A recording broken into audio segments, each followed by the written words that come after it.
동년배 여러분, 지난 첫 번째 시간에는 1961년생분들이 언제 기초연금을 신청해야 하는지, 그리고 2026년에 연금액이 얼마나 오르는지에 대해 핵심만 콕콕 집어 설명해 드렸습니다. 아, 이제 나도 매달 35만 원씩 꼬박꼬박 받겠구나 하고 기분 좋게 기다리고 계실 텐데 사실 꼭 알아두셔야 할 함정이 하나 있습니다. 분명히 나라에서는 최대 35만 원을 준다고 했는데 막상 통장을 찍어보면 누구는 30만 원, 누구는 20만 원, 심지어 어떤 분은 단돈 3만여 원만 들어오는 경우가 생깁니다. 아니, 똑같은 나이에 똑같이 신청했는데 왜 나는 적게 주나? 이렇게 화가 나실 수도 있습니다. 결론부터 말씀드리면 기초연금은 깎입니다. 그리고 경우에 따라서는 절반까지 깎일 수도 있습니다. 이걸 모르고 계시면 나중에 상당히 당황하실 수 있습니다. 그래서 오늘 두 번째 시간에는 기초연금을 깎아버리는 3대 감액제도에 대해 아주 쉽게 풀어드리겠습니다. 이 내용을 미리 알고 계셔야 손해를 보지 않으실 수 있습니다. 자, 연금을 깎는 첫 번째 범위는 바로 국민연금입니다. 이걸 국민연금 연계 감액이라고 부르는데요.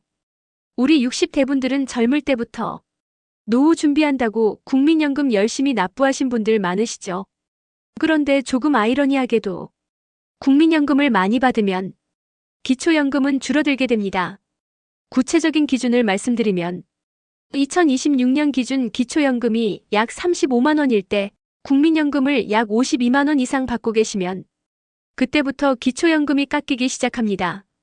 그리고 중요한 점이 하나 더 있습니다. 많이 받으면 최대 50%까지, 즉 절반까지 깎일 수 있습니다. 내 돈 내고 가입한 국민연금인데 왜 기초연금을 깎느냐? 이렇게 억울하게 느끼시는 분들이 많습니다. 정부의 기준은 이렇습니다. 기초연금은 세금으로 지급되는 것이기 때문에 이미 국민연금으로 어느 정도 소득이 있는 분보다는 연금이 적은 분들에게 더 많이 지원하기 위한 취지입니다. 그렇다고 해서 국민연금을 받는다고 기초연금을 못 받는 것은 아닙니다. 금액이 줄어들 뿐이기 때문에 반드시 신청해서 확인해 보시는 것이 중요합니다.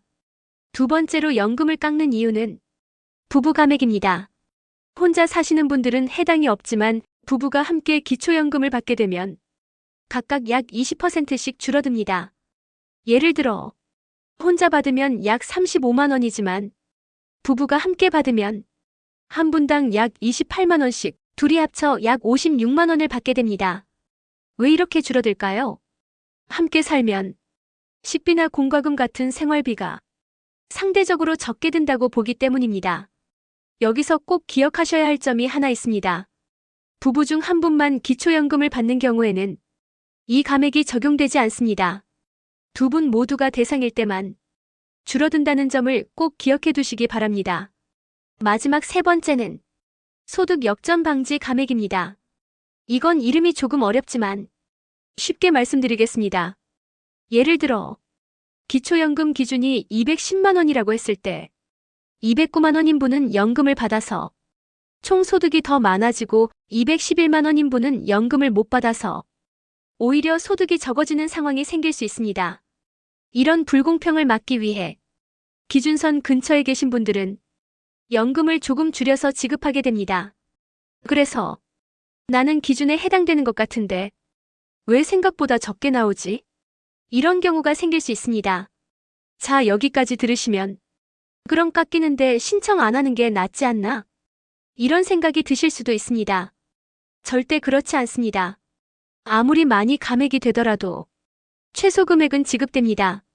2026년 기준으로 약 3만 원 정도는 무조건 받게 됩니다. 그리고 더 중요한 이유가 있습니다. 기초연금을 받게 되면 교통비 지원이나 통신비 감면 등 다른 복지 혜택도 함께 받을 수 있는 경우가 많습니다. 그래서 금액이 적더라도 반드시 신청하시는 것이 유리합니다. 정리해 드리겠습니다. 기초연금은 국민연금을 많이 받는 경우, 부부가 함께 받는 경우, 소득이 기준선에 가까운 경우 이렇게 세 가지 이유로 줄어들 수 있습니다. 하지만 신청하지 않으면 단 한 푼도 받을 수 없습니다. 이 점을 꼭 기억하시기 바랍니다. 정확한 금액은 직접 신청해 보셔야 알 수 있습니다. 지금 미리 확인해 보시는 것이 가장 확실한 방법입니다. 다음 시간에는 많은 분들이 가장 어려워하시는 내 집과 재산이 어떻게 소득으로 계산되는지 아주 쉽게 풀어드리겠습니다. 2026년에 바뀌는 기준까지 함께 설명드릴 예정이니 다음 영상도 꼭 확인해 보시기 바랍니다. 오늘 내용이 도움되셨다면 주변 분들께도 꼭 공유해 주시고 앞으로도 중요한 정보 놓치지 않으시려면 구독 부탁드립니다. 감사합니다.